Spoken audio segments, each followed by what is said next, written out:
қадам басып қабірге барамыз жақындап. Сені осы ойландырамыз, сен не күтесің ақылдан? Білемін, адамыз, иманнан адамыз, ауызда боғауыз, арамға адамыз, наданбыз. Міне осы біздің шамамыз. Я Раббым, аса мейірімді, мейіріміңе бөлегейсін. Я Раббым, аса кешірімді, күнәһар пендеңді кешіргейсін. Я Раббым, аса құдіретің нешік бар ма? Барлық мақта өзіңе лайық, артық айтсам кешір Алла. Күн жылтады, уақыт өтуде, келмедім бе төбеге әліммен. Еріп кетіп бердім қолынан ұстап, қисық жолдарға нәпсіммен. Мен Алла тағаланың барын біле тұра, мейірімінен неге асықпадым? Ойлаймыз қу дүниені, разы болса болды бастықтар. Я Раббым, өзің кешіре гөр, жолынан шақта адасқаның. Я Раббым, барлық күнәмді сауабың менен аластағын. Өзіңе ғана бағынышты иман бер, я Раббым, басқадан сақта айтуды нәсіп ет. Ла иляха иллаллах.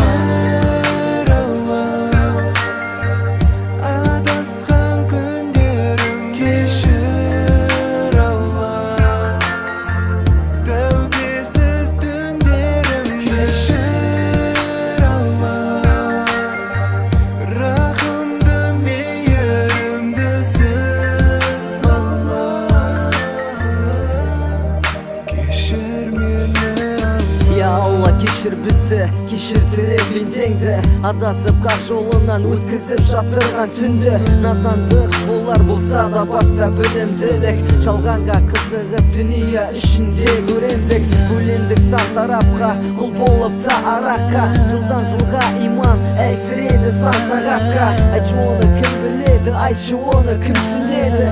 Имансыз бұл әлемге табиғаттың күрсінгені. Адамзат білсін енді, сипамас өмір сақалын, суменен өзен тасып көрсетіп жатыр қақарын. Ескертуде бізге рас екенін ақыреттің, жаның болса кеудеңде дұғаңды нәсіп еткен. Е Алла, кешір бізді, кешір пенделеріңді, адасып қақ жолынан өткізіп жатырған түнді. Күнәміз белшемізден сәждеге басып қойсақ та, намаз оқып дәрет алып құмармен қанша жайсақ та.